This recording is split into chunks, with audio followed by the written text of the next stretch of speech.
Al-Ustaz Dr. Andes Haji Sultan Syarif dari Pontianak. Untuk itu mari kita buka majelis ini dengan mengucapkan lafaz basmalah. Bismillahirrahmanirrahim. Kepada Ustaz kita persilakan.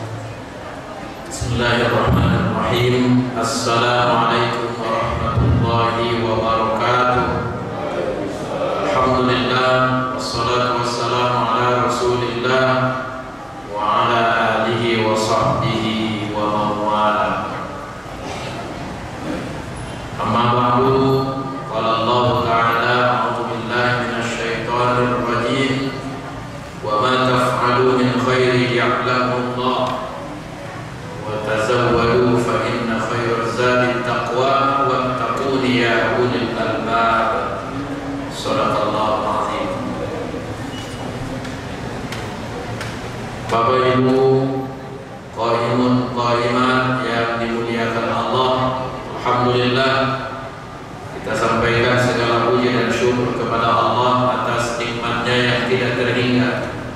Salawat dan salam kita sampaikan kepada Nabi kita Muhammad sallallahu alaihi wasallam dan juga kepada para sahabat, keluarga dan pengikutnya. Semoga kita nanti mendapat syafaatnya di hari kiamat. Bapak Ibu yang dimuliakan Allah, untuk mengawali kajian kita malam ini membacakan firman Allah Subhanahu wa taala dalam surah Al-Baqarah ayat 197 dan di dalam surah Al-A'raf ayat 26. A'udzu billahi minasyaitonir rajim. Wa ma taf'alu min khairin ya'lamu Allah wa tazawwadu fa inna khairaz zadi taqwa wattaquni ya ulil albab. Wa qala ya bani adam qad anzalna 'alaikum libasan yuwari sawatikum wa risha wa libasut taqwa dzalika khair dzalika min ayatillahi la'allahum yadhakkarun. Shadaqallahu azim. Di dua ayat tadi Allah mengatakan bahwa takwa adalah sebaik-baik bekal dan sebaik-baik pakaian. Allah katakan wa tazawwadu fa inna khairaz zadi taqwa. Siapkanlah bekalmu, sebaik-baik bekal adalah takwa. Di ayat 26 surah Al-A'raf tadi Allah katakan bahwa Dia memberikan pakaian kepada kita. Wahai Bani Adam, wahai manusia, kami telah berikan kepada kamu pakaian untuk menutup auratmu dan hiasan kepadamu. Dan pakaian takwa lebih baik. Jadi takwa ini sebagai bekal sekaligus sebagai pakaian. Dan bekal serta pakaian yang paling baik Allah katakan adalah takwa. Inilah yang harus kita buat, harus kita adakan di bulan Ramadan ini. Kalau mungkin bekal masa depan kita di usia tua, saya kira sudah kita siapkan. Ya, ada berbentuk tabungan mungkin, ada yang menyiapkan kebun, ladang dan sebagainya. Atau mungkin usaha-usaha yang produktif. Diharapkan nanti ya ada bekal kita, bahkan untuk anak dan cucu kita. Silakan. Apalagi soal pakaian, saya kira ini pun sudah tidak diajari lagi kita. Tidak hanya menyambut hari raya, tahun baru kita beli pakaian, tapi kapan saja kita merasa perlu, ada kita kita lihat yang cantik, kita beli pakaian yang tujuannya untuk menutup aurat dan untuk hiasan. Misalnya dengan pakaian kita semakin terhormat, semakin dihargai orang lain. Itu semua menjadi pakaian jasmani dan bekal fisik, bekal kita di masa hidup di dunia. Tapi yang Allah inginkan bagi kita adalah bekal akhirat. Wa tazawwalu fa inna khairaz zadi taqwa. Siapkanlah bekal kamu. Bekal yang paling baik adalah takwa. Apa itu? Al-amal, amal, wal ibadah dan ibadah. Wal libasut taqwa dzalika khair. Pakaian takwa itu lebih baik. Apa itu pakaian takwa? Seorang ahli tafsir Ibnu Katsir mengatakan pakaian takwa itu adalah al-khasyah, rasa takut. Ada takut di dalam dirinya. Takut ke siapa? Takut kepada Allah. Takut berbuat salah. Takut melakukan pelanggaran. Takut sedikit amalnya, apalagi tidak ada. Ini pakaian takwa. Dan ini sudah mulai berkurang di masa sekarang ini. Kalau dulu ada disebutkan takut kepada manusia, sekarang jangankan kepada Allah, kepada manusia pun sudah tak takut lagi orang. Dulu takut kali kita sama polisi, sama pejabat. Sekarang tak takut orang sama pejabat. Tak takut orang masuk penjara sekarang, karena di penjara sudah ramai orang, banyak kawan di sana. Jadi orang sekarang tidak takut lagi masuk penjara, karena di sana sudah banyak temannya, bahkan penuh. Yang kedua ada malu, al-haya, ini juga pakaian takwa. Jadi semakin tinggi rasa malu seseorang, itu berarti semakin baguslah pakaiannya. Yang ketiga adalah warak itu adalah pakaian takwa. Warak itu artinya tarkuma yakhsha dararuhu fil akhirah, meninggalkan hal-hal yang mengancam bahaya di akhirat. Kalau ada sesuatu, kalau dilakukan ada kemungkinannya berbahaya nanti di akhirat, ditinggalkan, itu warak namanya. Lebih mudah diingat. Warak itu tarkul haram wa syubhat, meninggalkan yang haram dan syubhat. Jadi tidak hanya yang haram ditinggalkan, yang syubhat pun dijauhi. Itu orangnya warak, pakaian takwa. Jadi kalau tidak lahir di bulan Ramadan ini sifat warak, lalu pertanyaannya kapan lagi kita miliki waraknya? Jadi bapak-bapak dan ibu-ibu, semakin dekat ke kiamat, semakin banyak yang haram, semakin sulit kita menghindar dari yang syubhat. Apa yang kita makan rata-rata ada syubhatnya. Maka janganlah kita mengkonsumsi yang haram, bahkan yang syubhat pun dihindari. Tapi payah menjaga itu. Apa kita beli dulu? Indomie, segala mie ada kemungkinannya tidak halal 100%. Yang paling besar dosanya kata orang itu, mie itu adalah mie sahih suami istri katanya. Nah, itu besar dosanya. Mie juga itu. Bapak dan Ibu yang dimuliakan Allah, warak kita mau makan sesuatu, hendaklah diperhitungkan bersih apa tidak dari najis.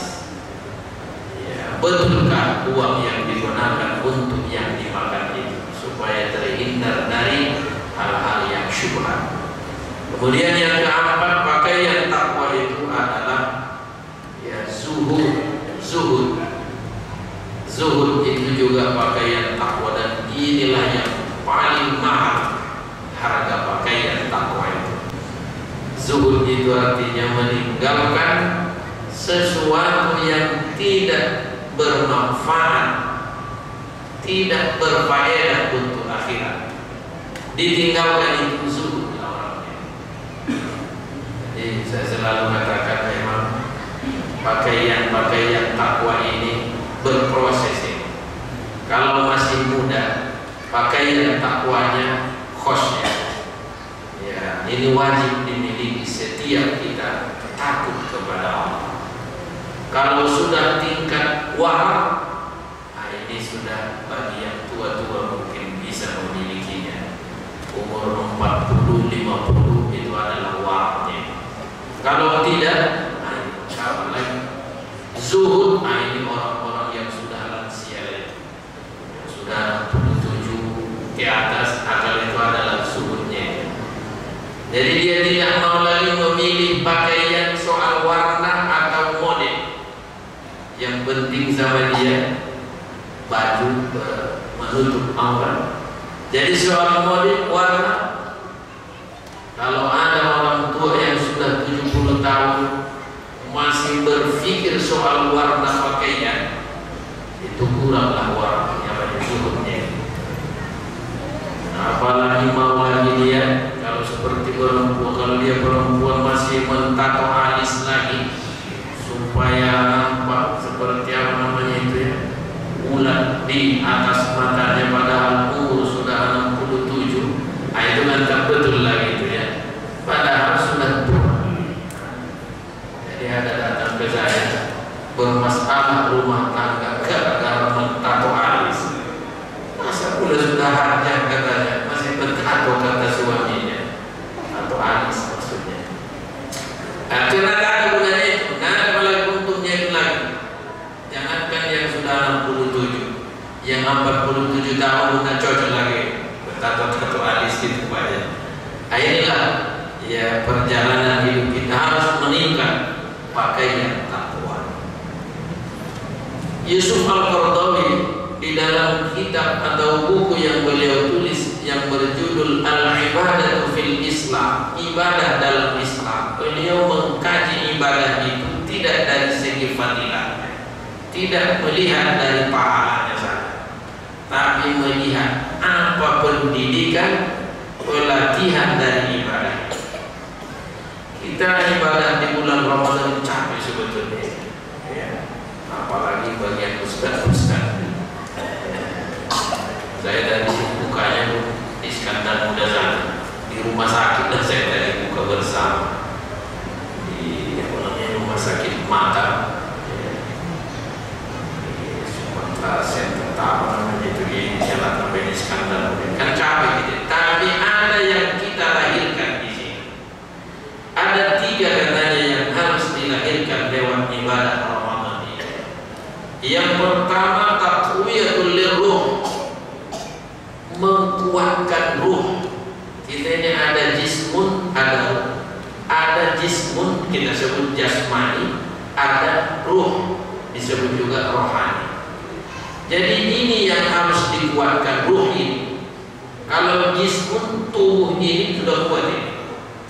Tapi kalau ruh kita lemah, tubuh yang kuat ini tidak ada gunanya. Ada orang kalau perkara lari 3 km 15 menit, tapi dari rumahnya 30 meter ke masjid bisa dia jalan. Itu kan kuat apa itu? Kuat pun otot, kalau ruhnya rendah, ya, ini tidak ada gunanya.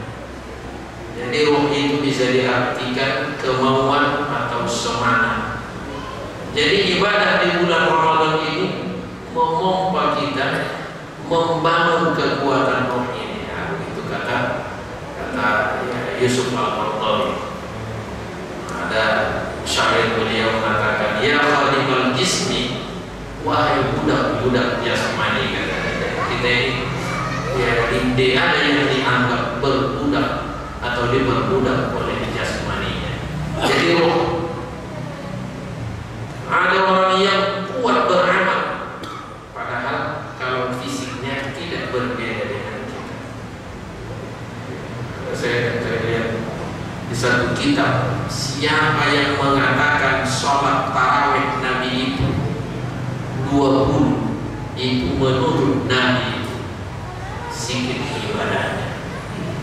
Kalau ada mengatakan sholat Nabi itu 8 rakaat tarawihnya, itu melecehkan Nabi, itu katanya. Cuma kalau kita mau 8 mau 20, jangan dikaitkan sama Nabi, bukan? Karena Nabi itu disuruh Allah, ya ayyuhal muzammil qumil laila illa qalila.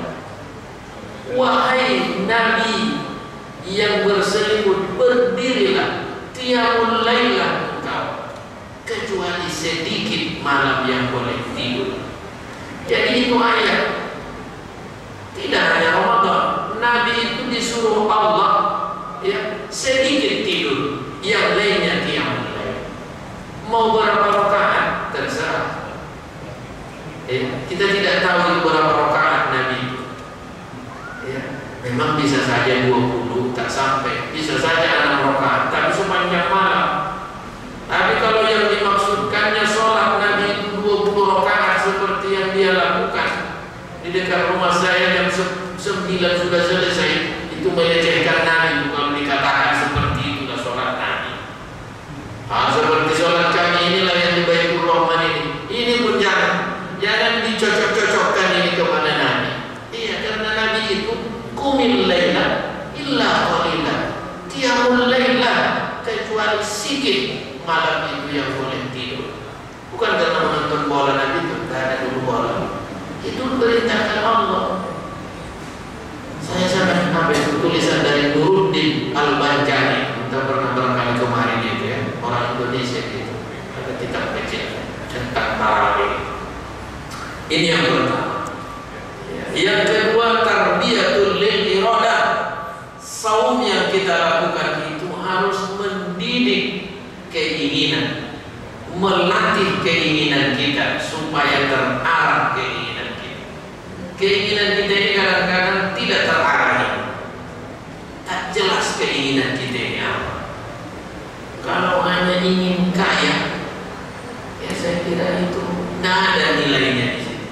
Kalau ingin berkuasa, itu tidak ada gunanya. Kalau hanya itu keinginannya. Coba kita lihat pernyataan Nabi Yusuf alaihissalam. Tadi sudah dibaca doanya itu oleh ya Rafiq ketika kita sholat Isya tadi. Rabbi qad ataitani minal mulki wa 'allamtani min ta'wil ahadits. Tuhanku, kata Nabi Yusuf, kau telah anugerahi aku kekuasaan, kerajaan. Nabi Yusuf kan raja, sempat dia raja.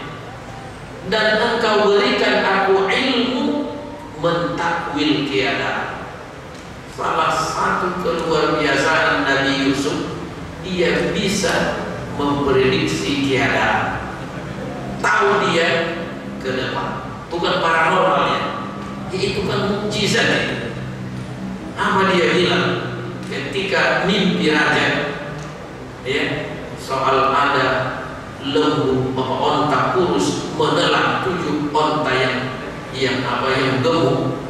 Kemudian ya yang lainnya dia lihat dalam mimpinya. Maka diterjemahkan oleh Nabi Yusuf, kita 7 tahun yang akan datang ini, sekarang ya, selama 7 tahun ini kita bagus keadaannya, ya, bisa kita menyiapkan bekal. Tapi nanti 7 tahun berikutnya kita mengalami krisis pangan dan keuangan. Maka 7 tahun inilah kita ya siapkan bekal kita menghadapi 7 tahun ke depan. Tahu dia 14 tahun ke depan, itu kan luar biasa. Tapi begitu pun tidak dia merasa puas tentang itu. 2, dia minta kepada Allah, tawaffani muslimah, wa alhiqni bis-shalihin. Ya Allah, matikanlah aku dalam keadaan Islam, dan gabungkanlah aku bersama orang-orang soleh. Saya kira permintaan Nabi Yusuf ini sangat baguslah kita doakan berulang-ulang di bulan Ramadan ini. Segala macam prestasi kita di dunia ini anugerah Allah. Tapi yang dua ini hendaklah juga diberi Allah kepada kita. Tawaffani muslimah wa alhiqni bis-shalihin. Inilah iradah itu. Inilah keinginan kita. Kalau sudah tercapai yang dua ini, dijaminlah kita ini selamat menghadap Allah. Ayo cita-citakanlah, inginkanlah penuh. Betul-betullah kita ingin menjadi orang yang baik. Jangan sudah mati baru diakui kita baik. Seperti yang selalu saya contohkan, banyak orang sudah selesai disolatkanlah jenazahnya baru dikatakan dia baik. Kemana jenazah ini, kata imam? Baik, kata orang. Selama hidupnya tak diakui dia orang baik. Ya, itu kan, ya saya kira daripada tidaknya lagi itu. Kita maunya, ya, siapapun yang tahu tentang kita, dia menyatakan bagus dia. Terutama sekali orang-orang yang dekat dengan kita. Kita ini diakui baik kalau tetangga kita mengatakan kita baik. Kita ini bagus kalau bawahan kita, anak buah kita, karyawan kita mengatakan kita baik. Kalau atasan kita mengatakan kita baik, itu masih ragu. Itu belum tentu pasti. Karena banyak orang ke bawahannya menekan, tapi kalau ke atas, aku bahasanya apa? Menjilat bahaya, itu agak kasar pula, ya kan? Tapi ada orang begitu, kalau ke bawahan jangan tanya, menekan saja dia. Tapi kalau ke atas, luar biasa.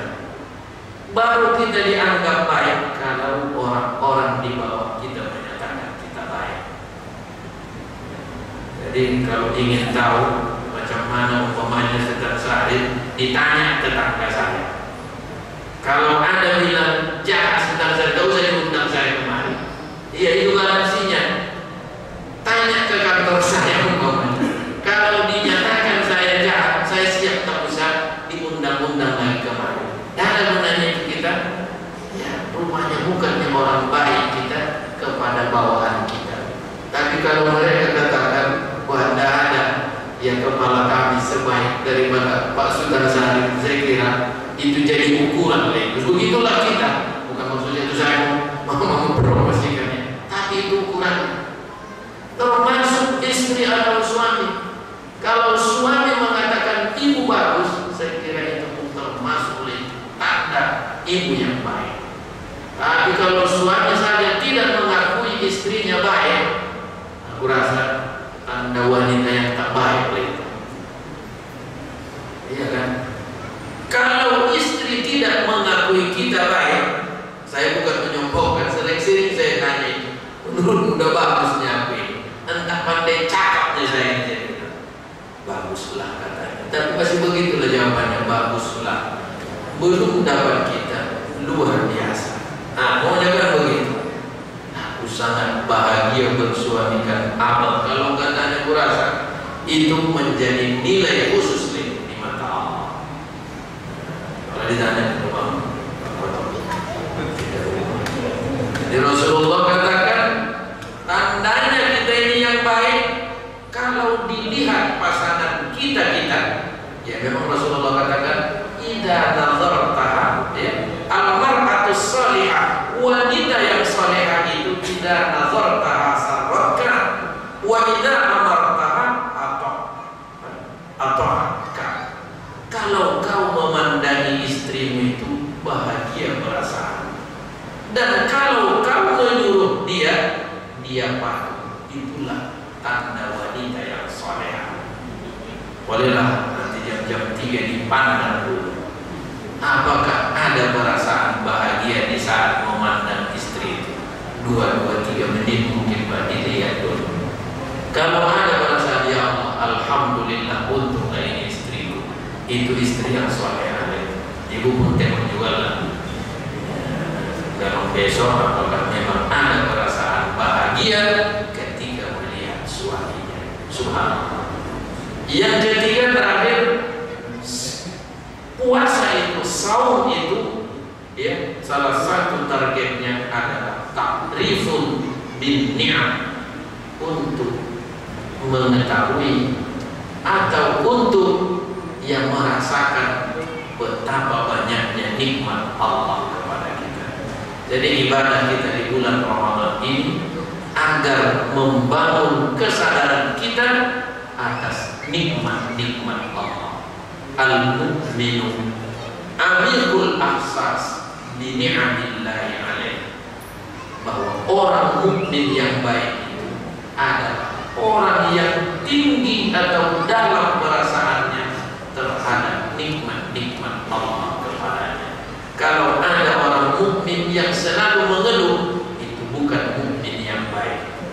Ya, mukmin yang bagus itu adalah mukmin yang sangat tinggi kesadarannya atas nikmat Allah kepadanya. Inilah yang harus kita lahirkan dengan Ramadan, dengan ibadah yang kita lakukan di bulan Ramadan. Inilah yang dapat saya sampaikan. Mudah-mudahan ya berhasil kita dalam melatih, membangun kekuatan ruh kita, kemudian ya menata atau ya mengendalikan iroda, sehingga iroda kita terarah kepada hal-hal yang sangat kita perlukan, seperti tadi apa yang dimintakan oleh Nabi Yusuf alaihissalam.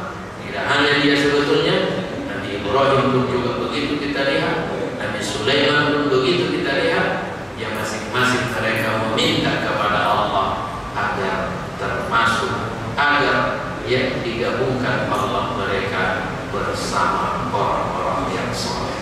Demikian dan kurang maaf, wabillahi taufiq wal hidayah. Wassalamualaikum warahmatullahi wabarakatuh.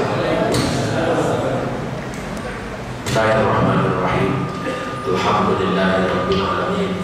Wassalatu wassalamu ala asyrafil anbiya'i wal mursalin wa ala alihi wa sahbihi ajma'in. Allahumma awsi'na an nashkura ni'mataka allati an'amta 'alaina wa 'ala walidina أولادنا وأن نعمل صالحا ترضاه وأدخلنا برحمتك في عبادك الصالحين. اللهم أحينا بالإيمان وأمتنا بالإيمان وتوفنا مسلما وألحقنا بالصالحين. ربنا اجعل جمعنا هذا جمعا مرحوما وتفرقنا من بعد هذا تفرقا معصوما. ربنا آتنا في الدنيا حسنة وفي الآخرة حسنة وقنا عذاب النار.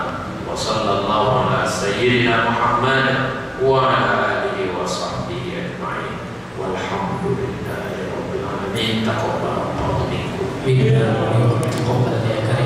Bapak Ibu hadirin jamaah yang dirahmati Allah, demikianlah majelis kita pada hari ini. Terima kasih yang kami sampaikan kepada Ustaz. Mudah-mudahan apa yang disampaikan menjadi ilmu yang bermanfaat untuk kita semua. Dan mari kita tutup majelis ini dengan ucapan kafaratul majelis. Subhanakallahumma wa bihamdika asyhadu an la ilaha illa anta astaghfiruka wa atubu ilaik. Assalamualaikum warahmatullahi wabarakatuh.